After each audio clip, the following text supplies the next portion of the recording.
चलिए आगे बढ़ते हुए अब बात करेंगे कि क्या पश्चिम बंगाल चुनाव में चुनाव खत्म होने के बाद और मतदान की पूरी प्रक्रिया खत्म होने के बाद मतगणना जो 4 मई को होने वाली है वो भी खत्म होने के बाद क्या पश्चिम बंगाल में केंद्र बल रहेंगे? जी हाँ, क्या सेंट्रल फोर्स पश्चिम बंगाल में रहेगा? इस पर अमित शाह ने बहुत बड़ा बयान दिया है। आपको बता दें कि पश्चिम बंगाल विधानसभा चुनाव 2026 के दौरान सुरक्षा व्यवस्था को लेकर बड़ा बयान देते हुए केंद्रीय गृह मंत्री अमित शाह ने घोषणा की है कि चुनाव खत्म होने के बाद भी राज्य में केंद्र बलों की तैनाती 60 दिनों तक जारी रहेगी। जी हाँ, उन्होंने मतदाताओं से अपील की है कि वे बिना किसी डर के मतदान करें और दीदी के गुंडों जी हाँ से भयभीत ना हो। उन्होंने डायरेक्ट इशारा किया है ममता बनर्जी पे, उन्होंने डायरेक्ट निशाना साध दिया है ममता बनर्जी पे इस बार और उनकी पार्टी की ओर।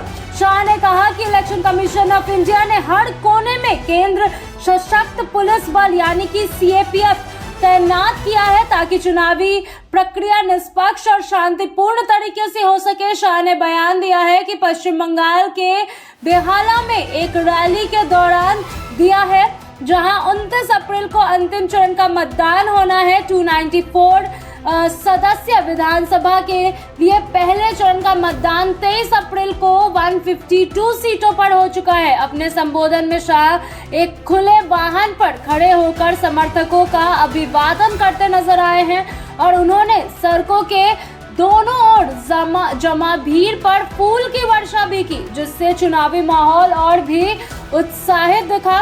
अपने भाषण में शाह ने बीजेपी की जीत को लेकर पूरा विश्वास जताया है और कहा है कि भारतीय जनता पार्टी यानी बीजेपी निष्पक्ष रूप से राज्य में सरकार बनाएगी। उन्होंने यह भी दोहराया कि सत्ता में आने के बाद पार्टी यूनिफॉर्म सिविल कोड जी हाँ यूनिफॉर्म सिविल कोड लागू करने वाली है। अमित शाह ने अपने 15 पॉइंटर्स के समापन पत्र में उन्होंने ये यूनिफॉर्म सिविल कोड के बारे में जिक्र किया था, जिसके बाद टीएमसी और ममता बनर्जी और अभिषेक बनर्जी दोनों ने इस पर पलटवार भी किया था अमित शाह पर।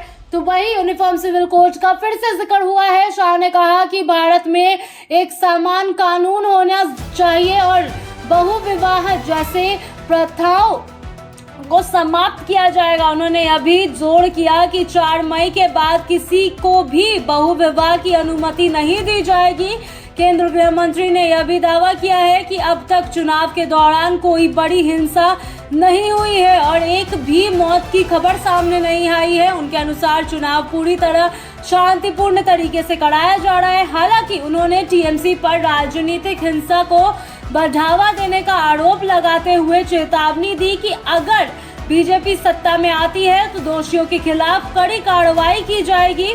चंदन नगर में एक रोड शो के दौरान शाह ने दीदी के गुंडों को चेतावनी देते हुए कहा कि वे 29 अप्रैल को मतदाताओं को डराने या धमकाने की कोशिश न करें। उन्होंने कहा कि 4 मई के बाद बीजेपी ऐसे लोगों को सख्त सजा देगी और कानून के तहत कठोर कार्रवाई की जाएगी। उन्होंने इस बयान ने चुनावी माहौल को और तीखापन ला दिया है।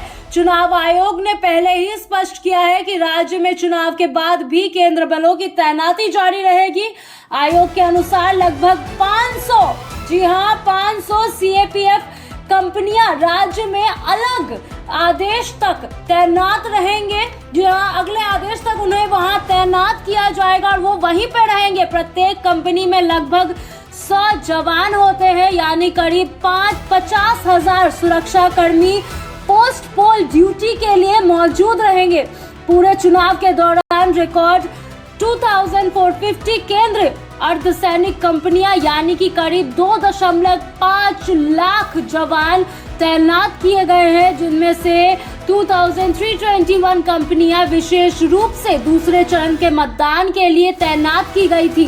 जी हाँ, केंद्र बलों की लंबी तैनाती 2021 के विधानसभा चुनाव के बाद हुई हिंसा की घटनाओं को ध्यान में रखते हुए किया जा रहा है। 2 मई 2021 को चुनाव परिणाम घोषित होने के बाद राज्य के कई जिलों में व्यापक हिंसा देखने को मिली थी, जिसमें हत्या, आगजनी, लूटपाट, हमले, यौन हिंसा और विपक्षी कार्यकर्ताओं की विस्थापन जैसी घटनाएं सामने आई थी। इस बार चुनाव आयोग और केंद्र सरकार ऐसे किसी भी स्थिति को दोहराने से रोकना चाहती है। शाह ने अपने भाषण में टीएमसी पर घुसपैठियों को संरक्षण देने का आरोप भी लगाया है। जी हाँ, उन्होंने कहा कि मुख्यमंत्री ममता बनर्जी मतदाता सूची से अवैध घुसपैठियों को हटाने के प्रयासों का विरोध कर रही है। शाह के अनुसार बीजेपी सरकार बनने के बाद सभी घुसपैठियों की पहचान कर उन्हें राज्य से बाहर निकाल दिया जाएगा। जी हाँ, उन्होंने कहा कि अभी भी मतदाता सूची से